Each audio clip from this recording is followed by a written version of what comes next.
Casper and Dennis here for Submission Radio, proudly brought to you by Masashi. Sitting across two very important people, just days out from UFC 234. Of course, the man that takes on Anderson Silva, Israel Adsanya, and the man behind a lot of the magic, Eugene Bareman, obviously the head of City Kickboxing. This is a really special moment for us, guys, and I believe the first time you've been interviewed both together on camera. But Israel, before we sort of get into your relationship, the big question in everyone's minds, did you think it would take a stone cold stunner, a rock bottom, and a people's elbow to finish off your training partner yesterday? And Booker T's spinner Rooney and Shawn Michaels kick up. And Hulk Hogan's crowd. Everything. I was just style bending between characters I grew up watching in the WWE, because these things are boring, you know, so people do the same shit. And I think people were just kind of like, I was hitting pads, doing some cool shit, and they just like, so what are you doing? I'm just gonna go to sleep then. Like, I was trying to just hype the crowd up. Entertain. This is a game of still entertainment. This is the first entertainment sport in the world, fighting. So yeah, just bring back the feel of it, the pizzazz, if you will. But you brought a lot of details actually. You did the back and forth punches with Stone Cold. Yeah. This is like WrestleMania 17. Yeah. You're obviously a hardcore fan to be doing stuff like that. As a kid, the Attitude Era was my era. Like now I don't really pay attention to it because I'm grown. Like, it wasn't until like maybe 18 or 17 that I finally got convinced that, okay, this is fake. Because I was holding on. I was like this, and my sister would always be like, look, they're not even hitting each other. I'm like, shut up, you don't know. See the blood? Do you see the blood? But yeah, so eventually, I found out Santa Claus wasn't real, and it kind of just faded away. But that was family time for us. So it was just cool just to have fun, and I used to do that with my brothers and sisters all the time, and my friends, so. Yeah. Did I practice any on Huge? I'll stun him anytime I want. I was wondering what Huge was thinking. Were you impressed with some of the technique behind the stunner and the rock bottom? I know absolutely nothing about what was going on. You didn't know what was happening? No, he saw me and John practice it, and he was just like, all right, whatever. I don't watch television or anything, or wrestling for sure. I've never watched it, so I didn't know any of the moves and stuff, so whatever he does is, yeah. So take us back to it, because we always talk about City Kickboxing. You've obviously got Israel there, you've got Dan Hooker, you've got Kai Kara-France fighting this weekend. A whole bunch of great guys. But where did this all start? How did you guys first meet? What's your earliest memory of Israel, Huge? My earliest memory was actually when my partner, my wife, told me about a kid who was at a show that I was at, exciting the whole crowd and blowing up, but I was too busy to see it because I was working on my fighters. And she told me about this young black kid, and I was like, and I pretty much ignored that. Was this in New Zealand? In New Zealand, and I was like, oh yeah, that's great. And she was like, you should have seen this guy, and I ignored it. That was my first memory of him, somewhat. And then the kid showed up, like I don't know, what did that? 2009. Yeah, would it be a year later after that? Yeah. What made you want to show up to people just saying Eugene's a great coach, check out the gym? No, so I had an amateur, my first and only ever amateur MMA fight, and I took it on with 3 weeks, notice and judo and YouTube jiu-jitsu. And I thought, yeah, I'm the man. So I went there to Auckland, and a friend of mine from Wanganui who trained at his gym kind of roped him into cornering me. And he's like, yeah, whatever, cool. And then, fights on YouTube, it was against Neroni Mac. And it was just, there was no punches on the ground, but it was a lesson in takedowns. And I think after that fight, I was like, yeah, I'm gonna come back. I'm gonna learn. I'm gonna come train here because I like the gym. I like the vibe. And up until last year, I thought he was like cool, but apparently he was just like, right, cool. See ya. Wouldn't have to see him again. And then I think 3 months later, in February 2010, I just showed up at the gym, and he's like, hey, and he said, oh, maybe you could try that gym. I didn't realize it till last year he was trying to shoo me away. I thought he would, but I was just like, I'm here. I didn't care. This is my house. This is my gym now. So, I think that early memory with the MMA fight kind of put him off, like, oh, this guy doesn't know shit. Was it true? Were you trying to, were you roped into cornering him, and were you close to being maybe like, nah, I don't know about this? Or it's a pretty big decision. I mean, if that never happened, this wouldn't be happening right now. Well, as a policy, I try not to corner people that I don't train. So a little bit I was roped into it because how am I going to help this guy if I don't know who he is or anything? So I don't do it. But anyway, I ended up there, and it was a dismal fight. And I don't even know what that word means, but I know it means bad. it was a terrible fight. And I tried to get to know a little bit about him before the fight. It's like, how much training have you done? I did like karate or something when I was 12, and I watched some YouTube videos. And then I was like, well, I'm stuck here now, but I wanted to leave, but obviously I cornered him, and he got well beaten. Then I kind of wiped my hands with it, and see you later. And then when he turned up, I just wanted to like a lot of people come to the gym, and I just wanted to just give them options. I wasn't trying to show them away. I was like, because there's a lot of great gyms in Auckland. I just wanted to give them options. Go and see that. I'm always quietly confident that they'll come back, but I always do that. It's kind of my approach a little bit. Yeah. When was sort of the turning point where you saw Israel as like, I guess, a special guy, not just, someone who blends in? I guess a lot of the fan base sees him as like, oh my God, he's Israel, he's special, look at his flashy moves. Do you see him that way? Was there a turning point where you sort of thought from the guy that got beaten badly to, okay, he's someone I can invest in? I saw potential for the first time, like right off the bat, like for the first fight. Was it one at the ABA? ABA, yeah. Like That was my fourth fight. Yeah. But first fight with us. Yeah, official one. So straight from the first fight, he fought a guy who was much more experienced than him, and he not only did that, but he fought in his usual fashion and jumped and flipped and just lit the place up, and then that's when I first saw potential, and then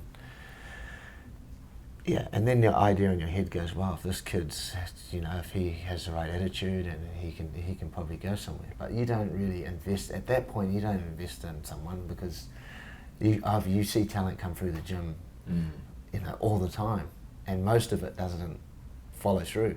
Most of that talent doesn't have what it takes to get through to a high level. Most of it drops off. So you don't invest in it at that point.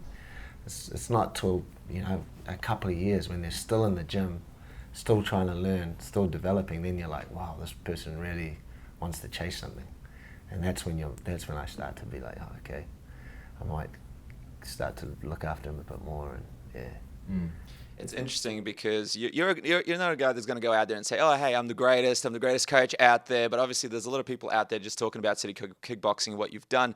You've got so many great fighters right now, a bunch of them on the card this weekend.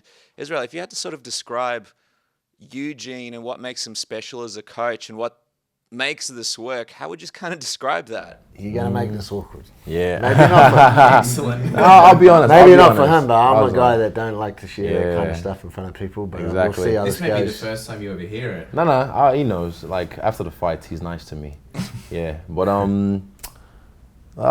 for me, it's just repeat the question again. What makes him special as a coach? Yeah. No, it's just the way he thinks. Like he as a joke, he always just say, "I'm the last normal coach on earth," and I had to go around the world to realize he might be right.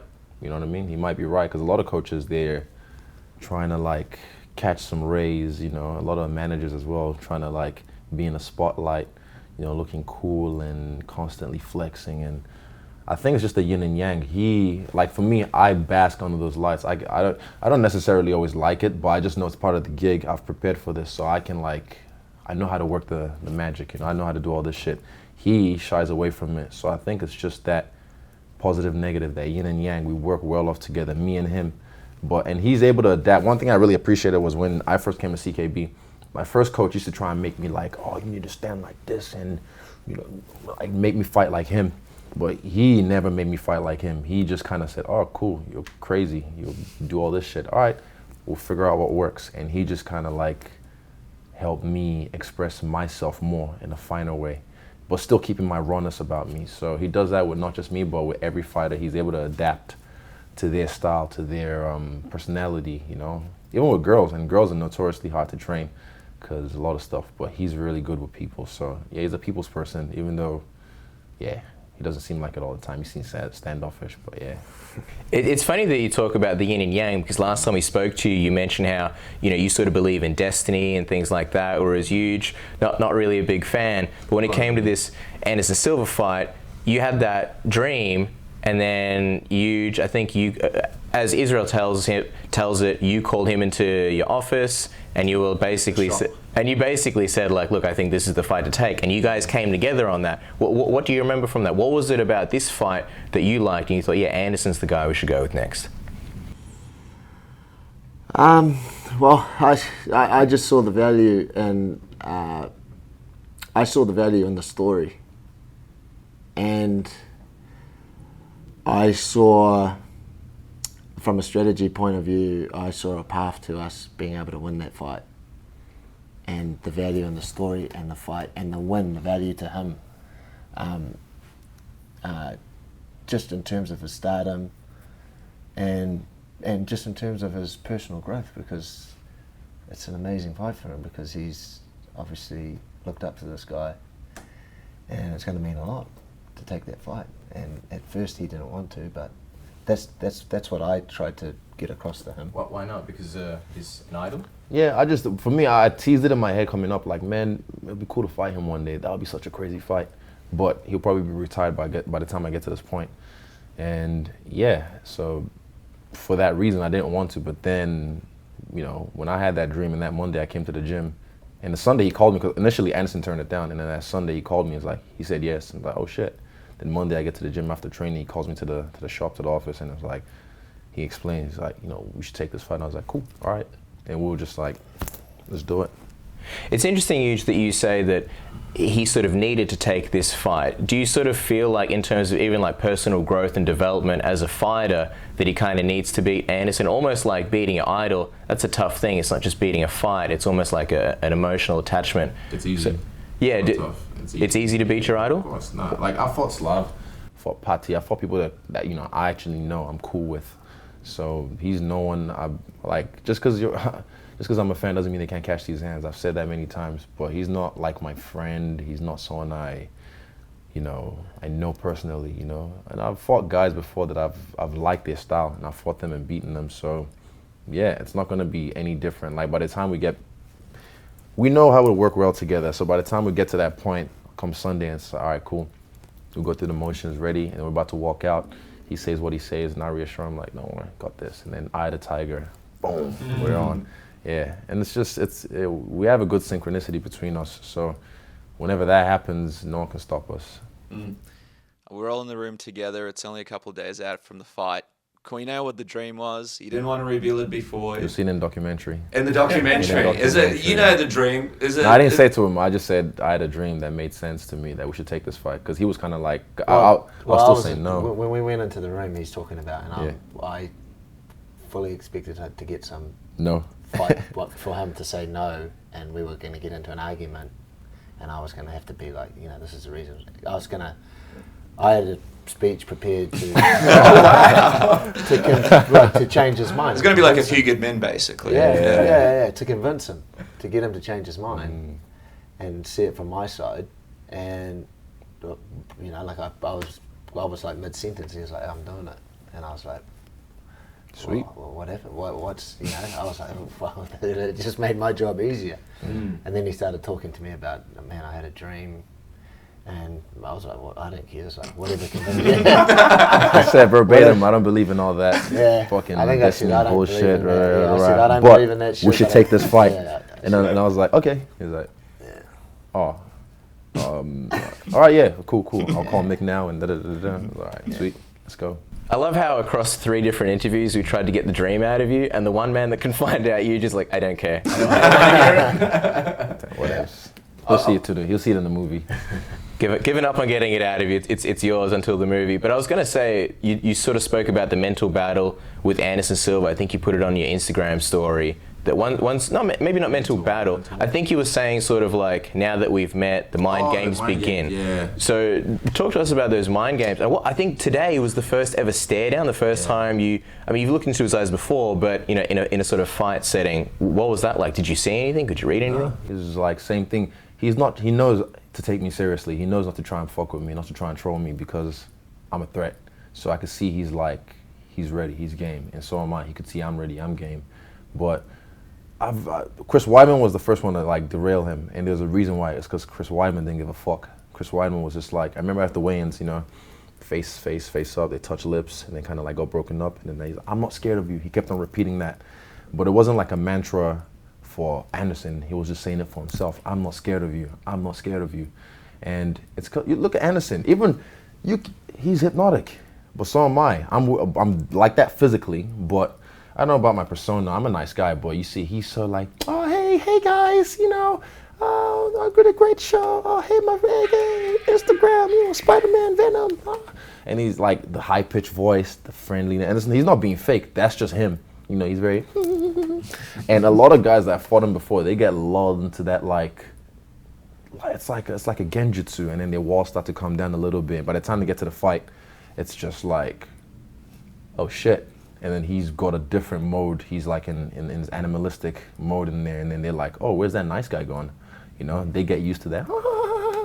Like Mickey Mouse or some shit, but not me. I realize who I'm dealing with. And I said, y'all must have forgot, because a lot of people don't realize who he is. So I mean, we've been cordial, we've been cool. So I'll see at the weigh-ins tomorrow what kind of energy he brings. But I know I'm gonna establish myself. I'm gonna establish my distance straight away. And yeah, the game's already begun in a way that I can see why a lot of guys fell to him, because they fell into that genjutsu, and it was just like, you know what I mean? So yeah, not me. I've watched him for years, so I know his games, and I can play my game, implement my game. Mm. And I mean, it's fascinating because, Huge, from your perspective, you're preparing Israel for this fight, but he has a lot of great points, staying out of that position, not being drawn into that game. But from your perspective, have you sort of prepared him to stay away from that point in the fight when Anderson Silva starts throwing all sorts of things out, and not to get drawn into, believing that it's, one of those Anderson Silva situations that we've seen in the past? Well, I've made my position clear. And my position, funnily enough, is for some reason my position doesn't seem to be the most popular position for everybody. But for me, I'm indifferent. I don't care about Anderson Silva. I don't want to. I personally, he's the Lance Armstrong of MMA.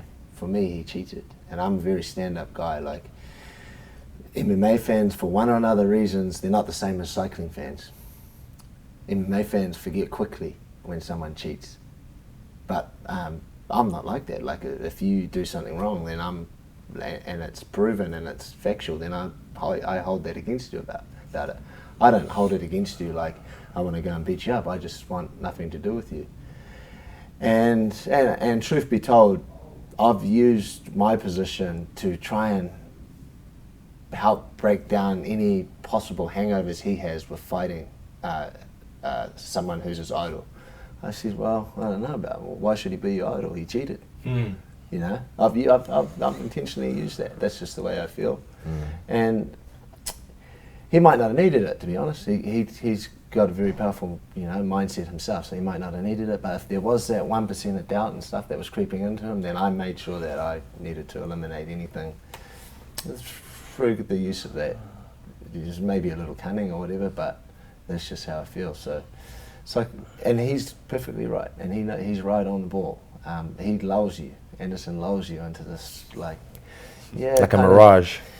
Just to let down your guard a little bit. Yeah. Hey. Like when I first met him, it was like on his Instagram. Apparently my sister said it was Instagram live for like an hour, and then he just like oh hey hey, and I was like, hey, cool. I play my part as well, so I got whatever, and But make no mistake, he is ruthless. Yeah. He will do anything it takes to win. Anything. He will go to extreme measures to win. He's Brazilian. I'm Nigerian. We both come from the gutter, like that part of the world where it's like you'll find tooth and nail to get what you want. And he might do he might be rich, a millionaire now, but that slum dog is still in him, and it's in me as well. I mean, it's an interesting standpoint that you have, because obviously it's factual. There's some controversy around some of his career. When you see, for example, today, people are happy that he's here, and then Dana White wants to promote the fight and says he's one of the greatest of all time and stuff. But in your mind, where does he sort of sit as pound for pound one of the best of all time? He sits nowhere, as far as I'm concerned. Yeah, he sits the same place Lance Armstrong sits, but it's a different sport, a different community. I completely dismiss him, and I find it. I think weird's the best word to describe. I found it weird how people talk of him in that manner, but I mean, you can't cheat in the sport. It brings everything you did into complete disrepute, like Lance Armstrong? How are two people who are basically guilty of the same thing treated so differently in the sporting world? Well, it's because of the different responses that each of those fan bases give to that crime. So, but for me, I just have my opinion and I just keep it to myself. No one needs to know it, but now they do. Well, I was going to say, Dennis mentioned Dana White before.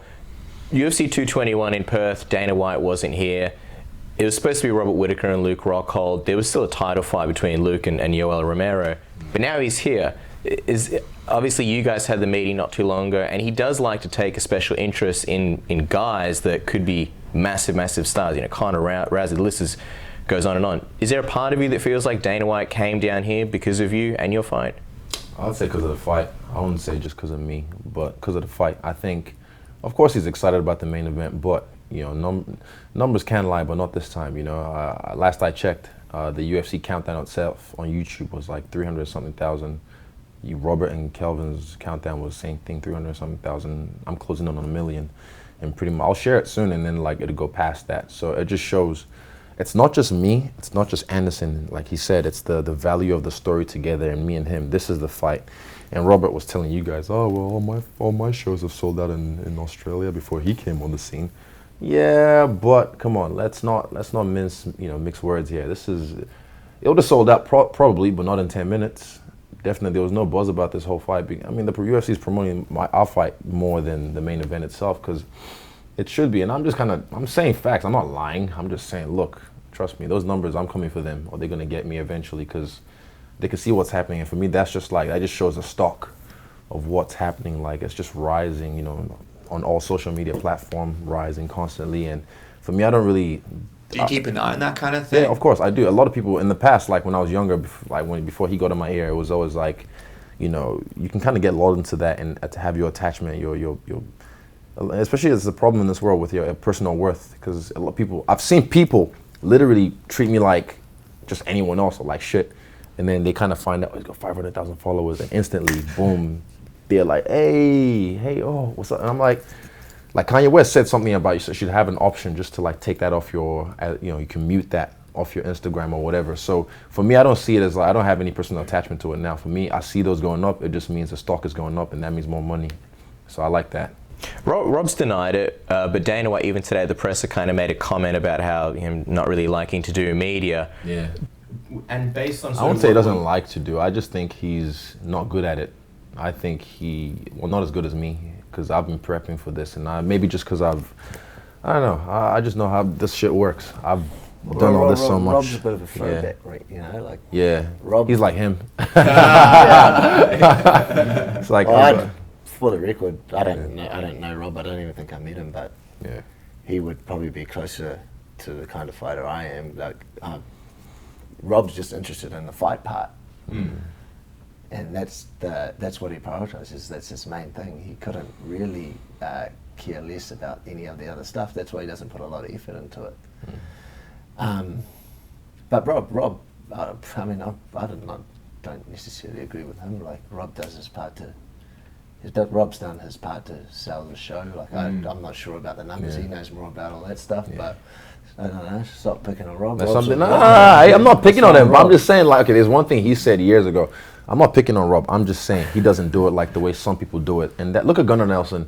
He barely says anything. Mark Hunt barely says anything. But their fights speak for themselves. So do mine. But I understand, to get ahead in this game, to get to that next level, you have to put in extra work where you need to, like these bits. I'm hungry right now. I'm gonna have lunch. I want to go look at the mural that Lush Hucks did, but I know I have to do this, and he wants to do it as well, so we bang it out. But there's something he said years ago. He said, when I was kind of we're talking around this kind of subject, and he said, look, I don't give a fuck.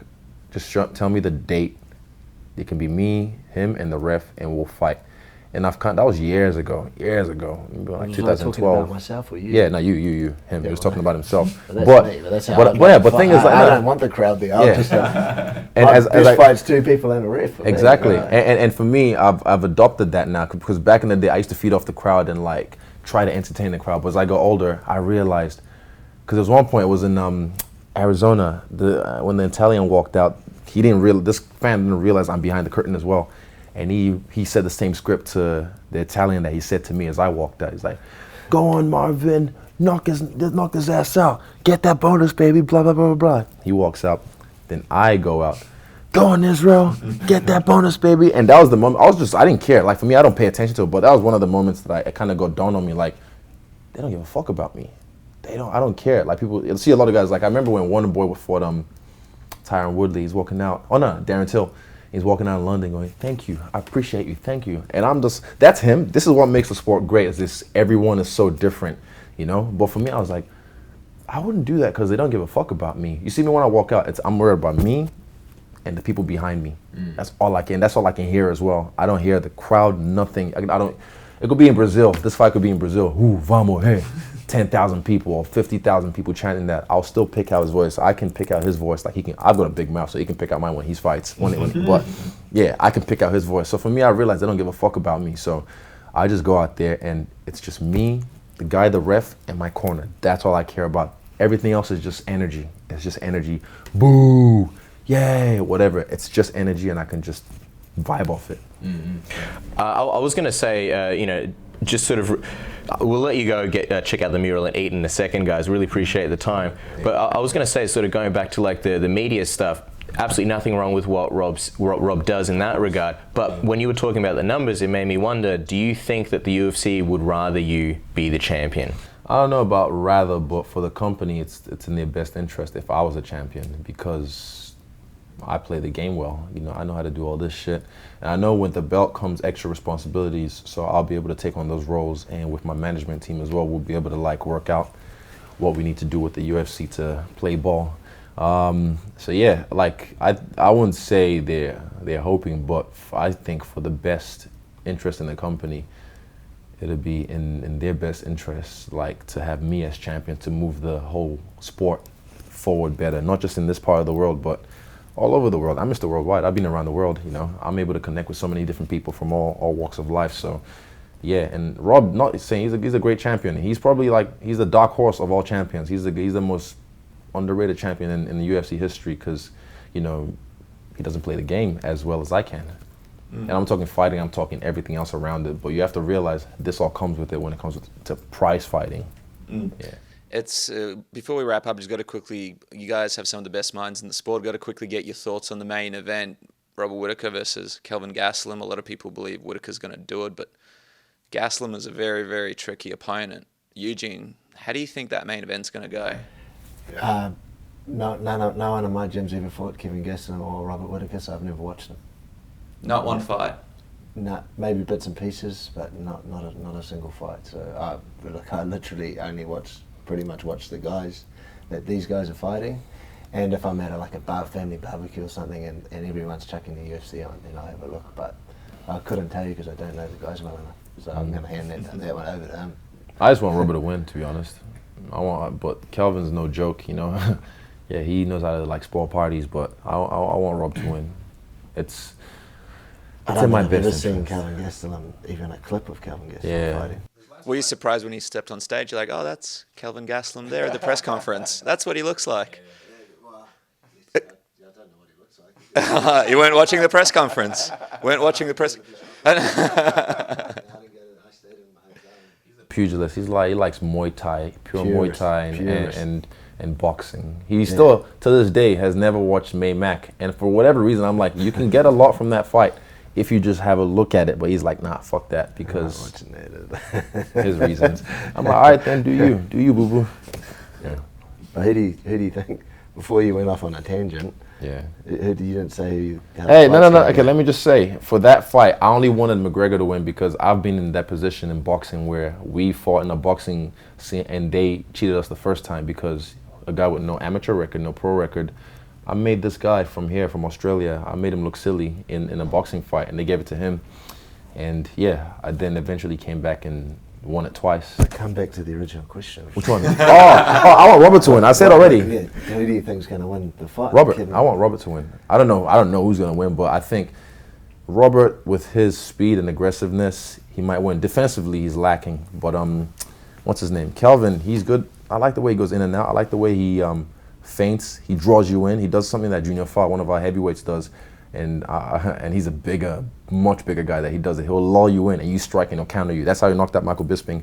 He slipped and then pop, dropped him. So yeah, I've dealt with that before. So I can see he can catch Robert, but I think Rob's the bigger man. I think his blitz, his firepower, I just want him to win, but I think he'll win tomorrow. Well, as we wrap up, we have to ask this. Everybody's asked you, Israel. We have to ask Eugene. It's nothing too bad, but what could people expect from this fight on Sunday? How do you think it plays out?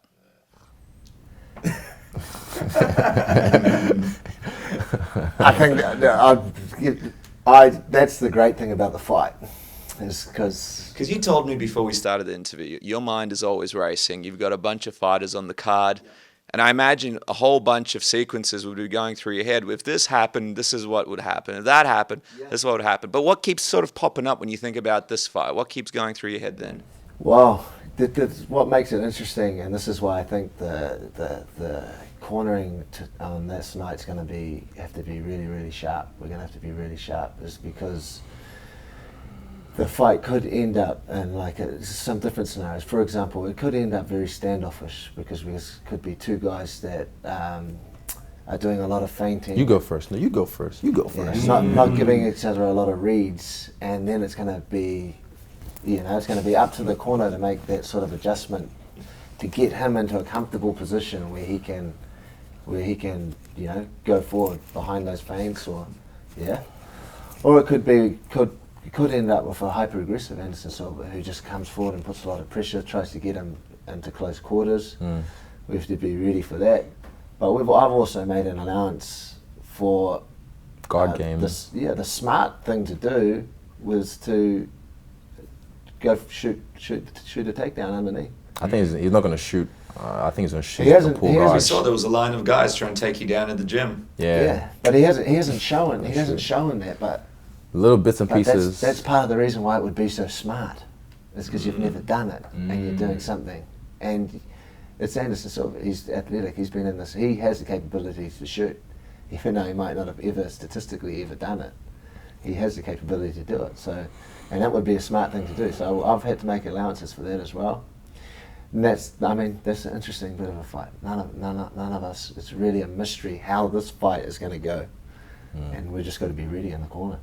I said it before. Expect the unexpected. That's it. The only thing you can expect is we'll bring our best. That's the only thing you can expect. But expect the unexpected. We as per usual have a plan, and the plan is multifaceted. So we can switch it up.